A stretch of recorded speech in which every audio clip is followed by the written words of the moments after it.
Hello from the Athens regional headquarters of the Ayn Rand Center UK.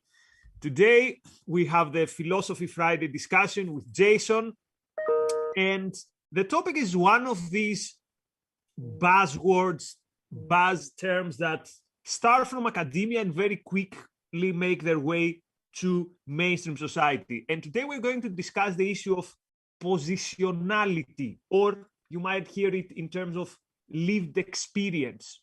So what this means in very simple terms is that your position, ergo positionality, in a hierarchy or in a social structure influences / determines / defines, depending with whom you talk, your the way you view the world. Therefore, for someone who's interested in philosophy, like we do in this show, this is something which is important, particularly because it's becoming more and more dominant in social sciences.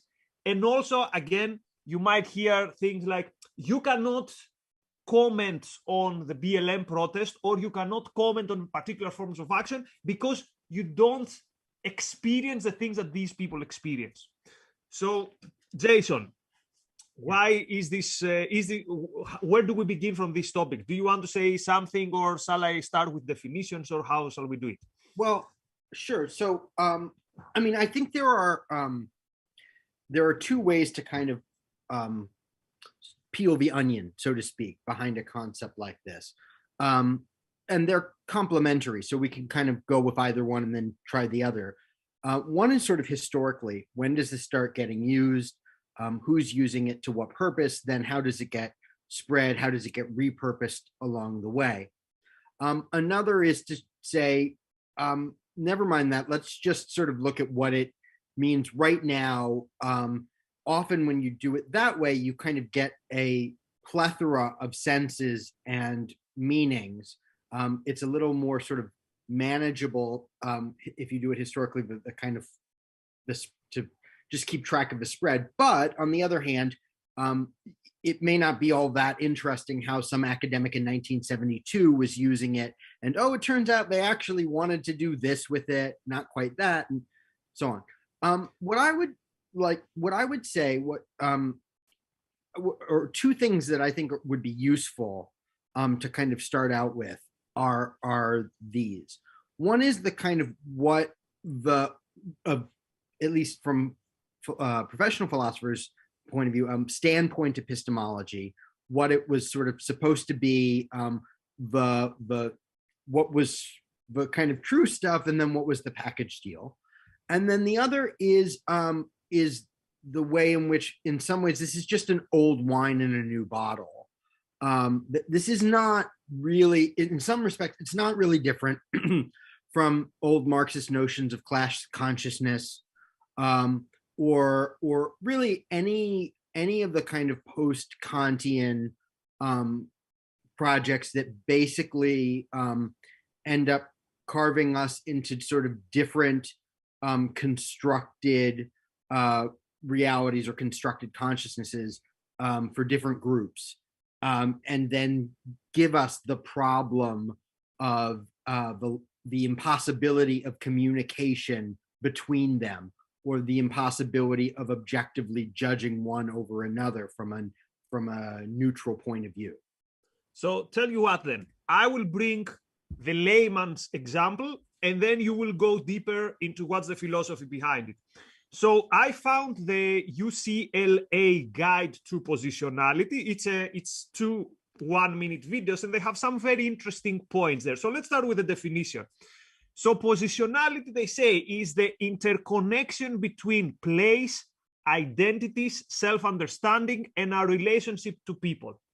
What this means is that they put it as there is a map. Imagine a map with various points of identities. These identities could be, for example, Greek, heterosexual, non-disabled. Greek is my first language, but English is my second language. So every single element of what your identity is. And then they say, first you need to understand what your identity is in these terms. And then you have to do your research or to draw your conclusions and not make assumptions about experiences that are not your own. So this is a clear, let's say, command. Avoid assumptions about experiences that you do not own. Careful, not about knowledge that you do not own. So it's one thing to say, I don't know what was happening in Harlem in the 70s, so I cannot talk about the racial division in the US. And it's another thing to say, I haven't experienced. And it continues. And then I'll get the first comment from Jason. Research can never be neutral or objective. Our lived experience and positionality are part of the research, and this is okay. And it's okay that we cannot leave it aside. So it's not that we have our own biases and we have to think how to get over them. The idea is we have our own biases, we cannot get over them, but what we can do is own them and reflect on them. As they say, quote, the goal is not neutrality, but awareness. The goal is not neutrality, but awareness. And research can never be neutral or objective is, let's say, the final conclusion. So, Jason, how does this sound to you? Not good, but less bad than I expected. Let me say why. There's this objectivity is neutrality is a kind of intrinsicist picture of objectivity, and it's not right. You do have some set of experiences that include with certain things and not others. You do have some knowledge and not others. Socratic wisdom, knowing what you don't know, is a kind of good starting point in general for understanding the world, or at least not misunderstanding it worse than you have to. In that sense, I think, I don't disagree, but like knowing something about who you are versus who you're not, and what you've experienced versus what you haven't, is I don't think that's a bad idea. Now, where I think it goes wrong is twofold. One, I think that the idea that we can never be objective doesn't follow from any of what I just said. Everything that I just said, I think are only valuable as means of being more objective. And I should add that if you can't ever be objective, then you have to ask, who was the author of this? What was their perspective? What were their biases when they said it? Because the same thing cuts for them, right? And they would say, oh, okay, my biases are these and these and these. And I would say, well, I don't have. They would happily do it. If anyone has gone to an academic conference recently, that's literally the opening. You start by talking about identity and your biases. Right. So now right. So that's fine. Or it's not fine, but that's. But what if we can't be objective? What is the point of doing this? Right? Like it makes some limited sense, or you could kind of clean up. You could the purpose of doing it. If you could still say, well, we'll be more objective that way, but either way, and especially if we can't be, then what is the function of doing this? I take it that to some extent, and this is the kind of unspoken vibe of some of these things, is that some of these are kind of a mea culpa, particularly for people who come from, if their background is not the minority position, you have to lay out, well, I'm cis and I'm white and I'm this and I'm this and I'm this. Now let's be clear about something. The historical facts of oppression are what they are, even if there are errors in the remedies that have been proposed. And additionally, here is what I think is true in standpoint, what was called standpoint epistemology, sometimes positionality, or what was true and where some of it came from, because some of it was born in this post-Kantian mix of things, and was always a kind of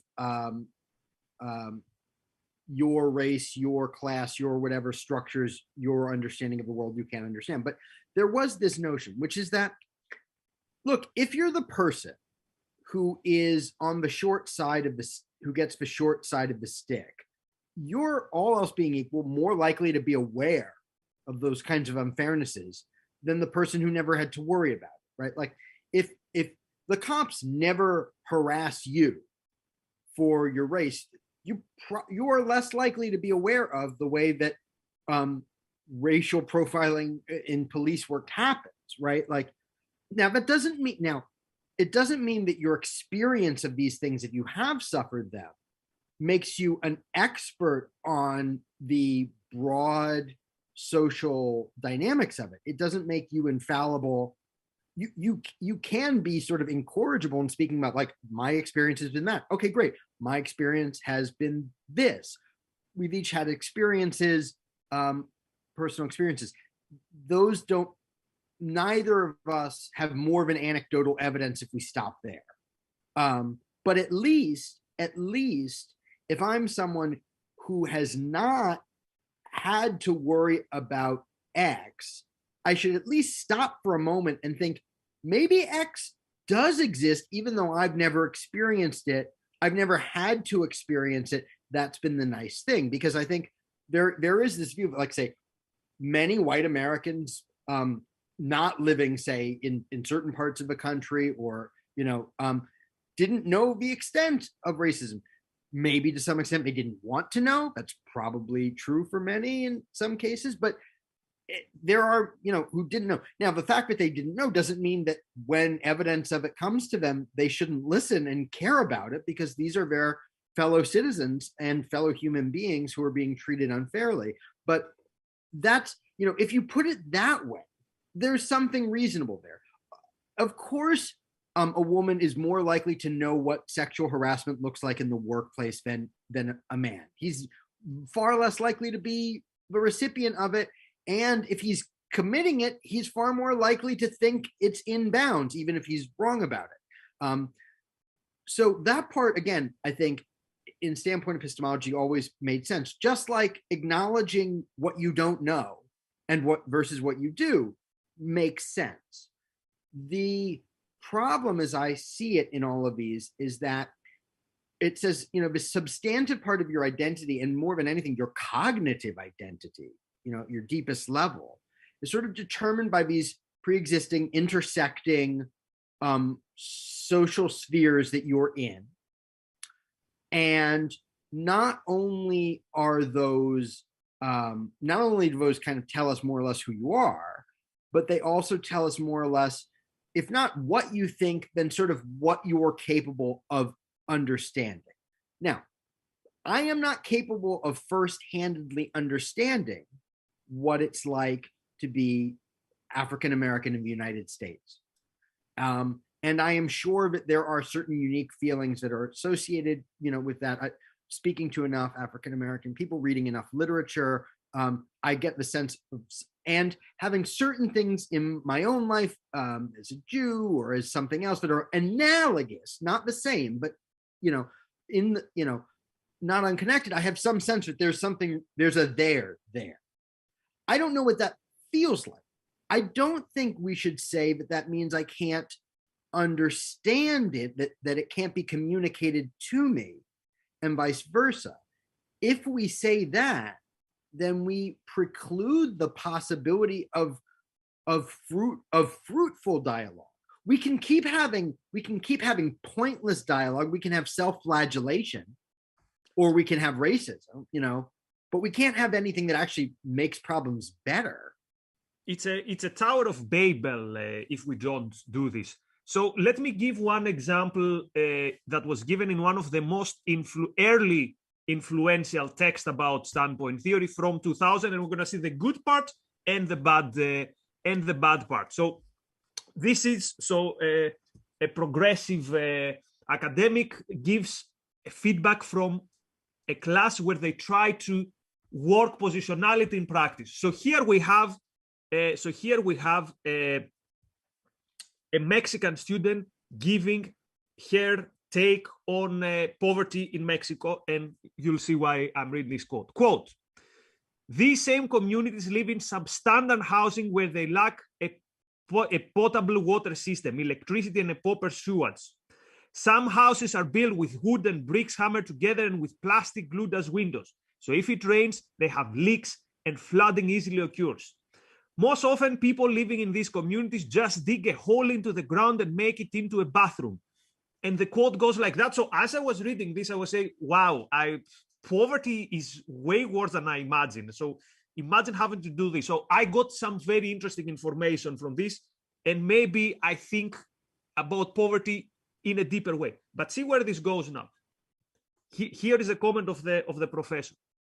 Quote, Christie's experience and identity as a young Mexican-American woman who has been differently positioned with respect to power at various times in her life lent her unique authority to comment on justice.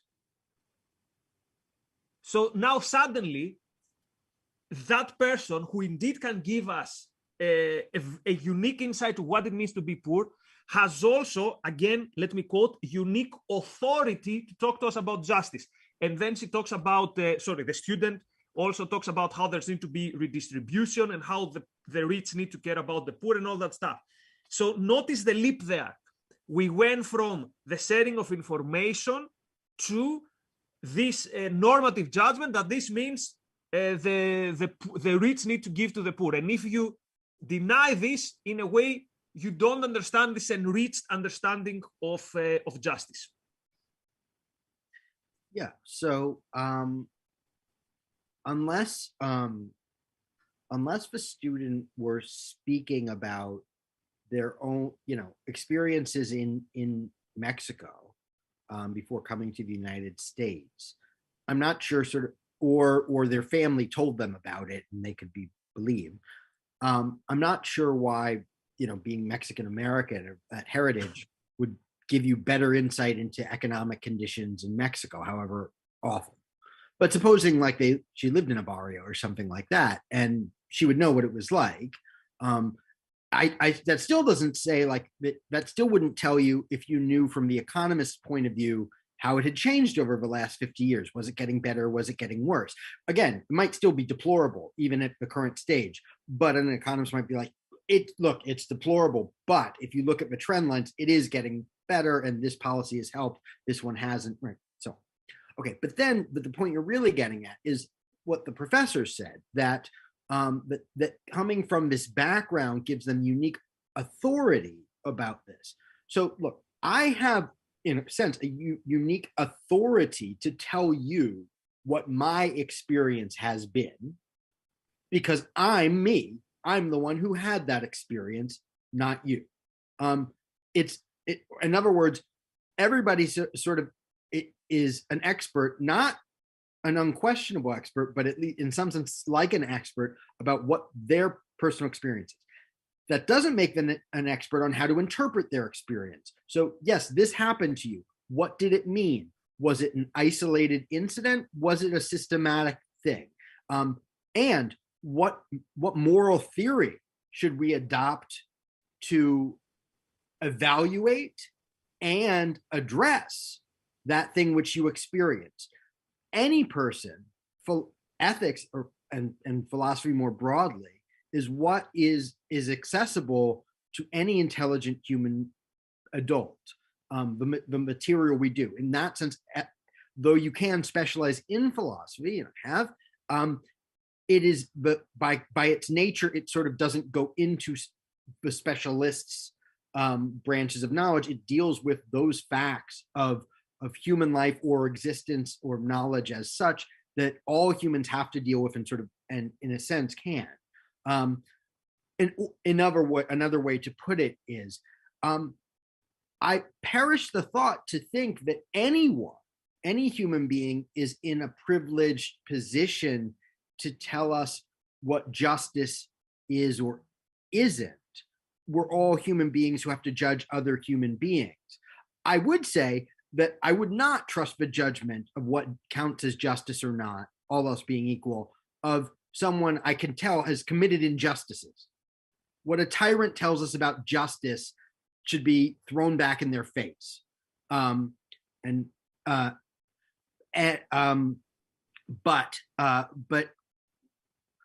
the idea that two things. One is, if I have suffered certain injustices, it's reasonable for you to think, hey, my feelings about these are really grounded in something I've suffered. Let's put it this way. I am an interested party. Like in law, you would say I have standing to the case. Now, we all have a kind of standing to the question of what is just, because we all are human beings that must judge and deal with other human beings. But especially if I've suffered certain injustices, you might say, okay, I have standing, I get that. If I'm doing something about it, it makes it kind of more admirable, perhaps. But that's it. I could still be totally wrong about what justice calls for. I could be too lenient. Maybe what happened to me demands redress, and I'm like, no, it's okay. It's not that bad. And you might on my behalf be like, no, this is not okay. Like, so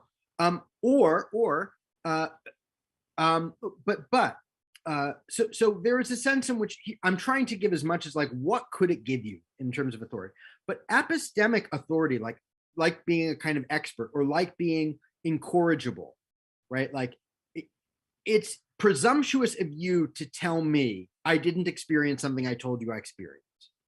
It might feel to some people listening presumptuous if you tell me I've misinterpreted what happened to me, but I don't think it's out of bounds because I could misinterpret what happened to me.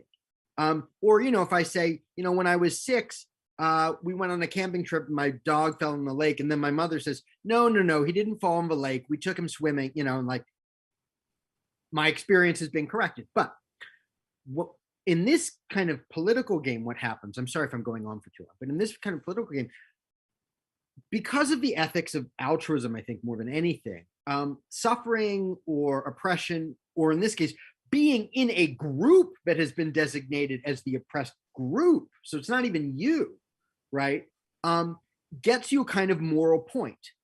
And the more oppressed and the more unjustly, the more points you get. And we kind of score them up, and that gives you a kind of moral authority or moral credit, if you will, or standing. And the more you have, the more others who have lower scores sort of have to defer to you, the more you, all else being equal, can probably get away with things in these ethics that they can't. So all else being equal, the person from the least oppressed group might have to be most careful about their language and their privilege assumptions, and the person from the most oppressed group might have to be not uncareful, but still somewhat careful, though we could reach a point where everybody has to be equally careful. The problem isn't that. The problem is that we're taking not even your own individual suffering of oppression, but the oppression of these constructed groups that you belong to as the assignment of in the rhetorical sense, ethos, of moral standing. So I have some questions on so the big question here, the first question is this a good way to view the world? We've addressed it. The second is this a political weapon, or is this something where they truly believe, and this is the principle which they view the world? We're going to address it with a specific example, but first let's go to the super chats. So thank you very much, Jonathan. Thank you very much, Shruti, for supporting us with your super chat. Eric asks, where does another value, and that value is empathy, come in the separate islands of lived experiences? Aren't the concepts in contradiction? And let me give the example here. So let's say I do my research on white nationalism, okay, or something that would be politically not in fashion. So going back to the USCLA guide, we are told that, remember, you have to be aware of the voices you have left out in your research. So if we have to be then empathetic indeed, as our friend said, and if I need to make sure that I don't leave voices out, when we criticize white nationalism, should we go to the white nationalists and tell them, please tell us all your experiences? How do you view this world? Yeah, maybe there is something to it. You know, maybe what if there are too many people of color in the neighborhood? We have to view this through their prism. I'm sure most people would say, no, that is ridiculous. So let's answer the question of our friend, where does empathy get into the game, and is this empathy to be given to everyone? Because if it's not to be given to everyone, so if it's not to be given, let's say, to the anti-Semite, yeah, maybe there is, let's see how many banks are owed by Jews and things like that, then this idea of the not leaving out excluded voices seems to be more of a political tool of politicizing research rather than a, quote, objectively, because they would put it into quotes, tool of a better understanding of the world. Yeah, so I mean the white nationalist example, I mean, it's exactly parallel to an argument that I taught students 100 times when covering cultural relativism. And the idea is, okay, if one culture sort of can't judge another because your culture has your standards and theirs has theirs, that some cultural relativists say, if we accept this, we'll be more tolerant. And then you say, well, what if the other culture is intolerant? So you're tolerant of intolerance? I mean, this seems contradictory. So similarly, do we have to listen to voices that want to lock out other voices? Do we have to empathize with the sociopath, the unempathetic? And I think that that one's a little different. But I think that all of them. Let me say about the empathy first, and then go to your point about the political weapon. On the, it said we have to be aware of the voices we leave out of our research. Well, you might say, if I was aware of those voices, I'd have included them in my research. I didn't know. We can't know. We don't know. But I take it the idea is, if I'm choosing not to look at something, I still have to bear it in mind. And if I combine that with if I take that UCLA statement, combine it with that other professor's statement about giving epistemic authority, I think what it means is I shouldn't leave out the voices of the oppressed, which is to say that we know how this game is scored, and the idea, should you have, and so the idea is you go towards the voices that are oppressed, not the voices that get designated somehow from the outside, from some actual neutral party, I guess, are the oppressors. Now, which is not, by the way, I am not saying I don't think white nationalists. I think white nationalists are thoroughly deplorable and all have become all too fashionable at the moment. But that said, the epistemic kind of, we're talking about this epistemic game here. What I would say is that there are times when you will be expected to, if let's say you are in this hierarchy of epistemic authorities of oppression, you are the unoppressed. You will at times be expected to show empathy for more oppressed, for people belonging to more oppressed groups, or more oppressed intersections of groups, or intersections of more oppressed groups. Yeah, and sometimes that will be demanded of you. At other times, the other side will apply, and it's, you can't understand me. I don't, and you will be, say, you might be castigated for your rich guilt, white guilt, cis guilt, and say, I don't want that from you. You can't empathize with me. Don't, you try to show solidarity. There isn't solidarity here. and then you might have to say like, well, what do I do then? And so on. So why these two sides? Like sometimes it's empathy if you're not showing that. Sometimes, and then some people who are honest actors are like, appreciate you being an ally, right? Other people may throw it back in your face and say, you can't empathize, and then they go, well, what am I supposed to try to do?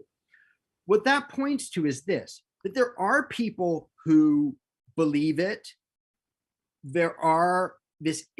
This can be a kind of political weapon, and it can be both at the same time. So this can be wielded more cynically. It can be wielded non-cynically, but still wielded as a weapon. And it can not be wielded as a weapon. It can be used by people who are more well-meaning, who I think just want people who might not be aware of what a broader world is like to know that, who just want, people who don't suffer this to know more about what their brothers and sisters who are suffering this are doing, right? So I think it can be all of those. And the reason I went through it in this way is I wanted to show through examples how you could wield it like a weapon, but not cynically, not like calculatedly, but just because that is the mechanics of this.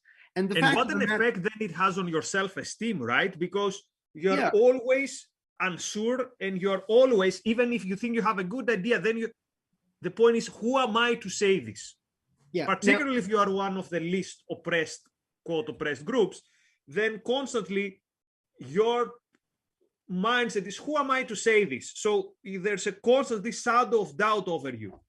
Yeah, well now Nikos, I'm gonna check my privilege here and say that I think that the damage that does, that damage that might currently be doing to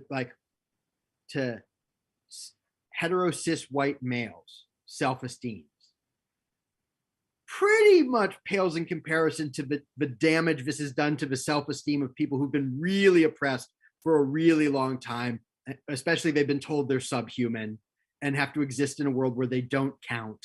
Like that. So like, let's be fair, right? Like, but that doesn't mean that it's okay, right? Two wrongs don't make a right, and something that puts none of us in a position to see one another as human beings that we can rationally discourse with on an even playing field of just bringing evidence, and just being judged by the value of our individual actions, good or bad. That's not good for anybody, and it doesn't make things better. And I don't think that helps, say, with problems of racism or sexism or various kinds of other, things. So let's see some more questions. If people cannot understand each other, the only way to deal with each other is brute force. The one with the biggest gun wins. Might makes right, says the shadow plate, and this is true. The Tower of Babel can only go one way, and that way is destruction. So, okay, so I don't want this to drag too long because there are more things coming up. So let's finish then with we commented on what is the wrong way. So what would be the good way? The good way should be, first I learn the facts, and then I draw a conclusion, and I draw my conclusion trying to reach objectivity. Or is it, well, but I still have to? So the point is, there's also some skepticism here, right? That you can never really know, because there's always this blind spot that you might have. So how does someone who has aspirations of objectivity deal with doing research or forming opinions about difficult questions? And where is the point where you can say, okay, now I'm probably is not good enough. Now I've got this. Now I can form an opinion, let's say, on the civil rights movement. I know enough, and my judgment is this. Well, so I would say the first thing to know is that objectivity cannot and does not require omniscience. you will never know everything. You don't need to know everything to be objective. You can be objective and still be wrong, or you can be objective and still not know the whole truth. You can be objective and subject to correction from somebody who points you to something you hadn't considered. What objectivity requires is that you commit to sort of being logical, and you commit to sort of following good epistemic practices that are reason, and that those practices aren't kind of ridiculous to begin with, that they're reasonable ones. So it's not an inconceivable it's not a hard task to kind of get yourself reasonably well educated on some of these tasks. And the best way to do it for most things of getting yourself up to date is to look for experts who know about it and can tell you things about it, and then weigh different opinions, and then realize that hasn't made you an expert yet, but has made you more informed. And now, suppose you do that, and assuming that it's an issue that's worth your time to get involved in, and whether it is or isn't, that depends on some value judgments and the rest of your knowledge. Now, suppose you develop a kind of position on this. If you reach a position and you encounter somebody and they tell you, well, you haven't considered this. Well, if it should happen that they say, well, your view on this is suspect, or because you're not in the right group, or my view is better on this because I am in the right group.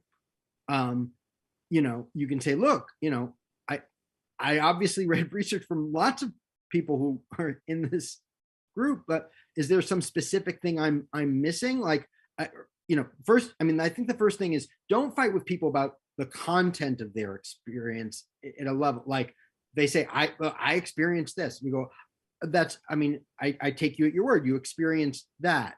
Like, looking broadly at it, this is what, these experts and so on that I've read from have said. And then if they don't want to argue with you at that level and just want to say their experience, you're like, well, I'll take your experience into account, and then that's that. If they want to have a conversation, know what level it's at. Moving beyond there, I think that if it's more of a I think that's pretty good. Look,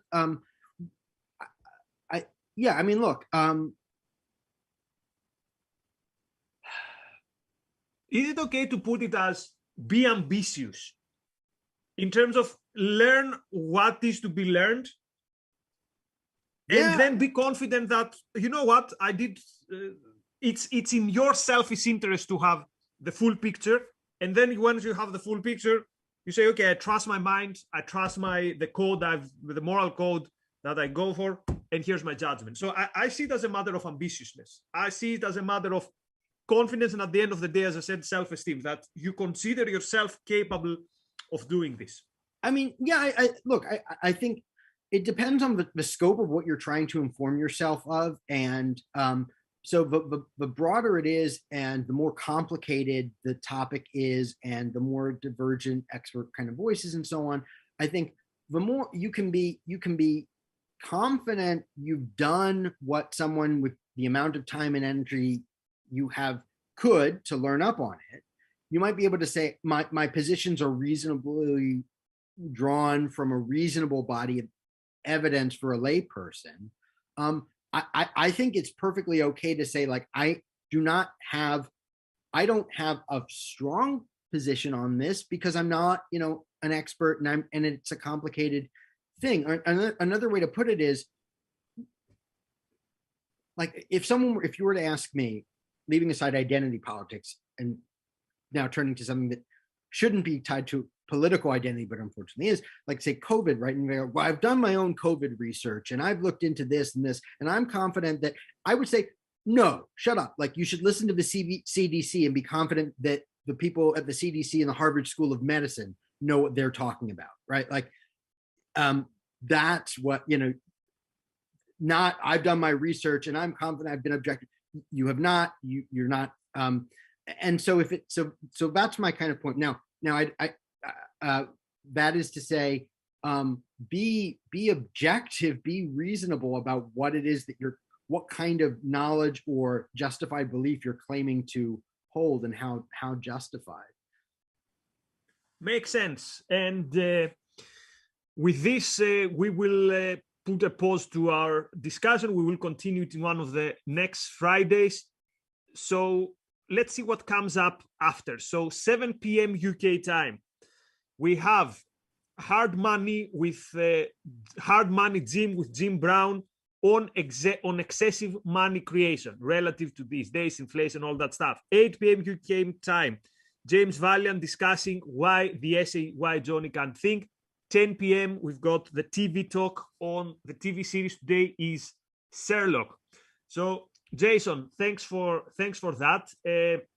One topic that we didn't have time to discuss is how old these ideas are and how they are recycled. So maybe we're gonna meet again in one of the upcoming Fridays and we can discuss it.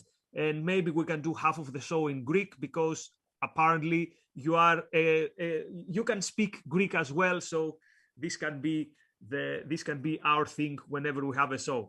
It's not Greek, but as for the ideas, non sub soli novo.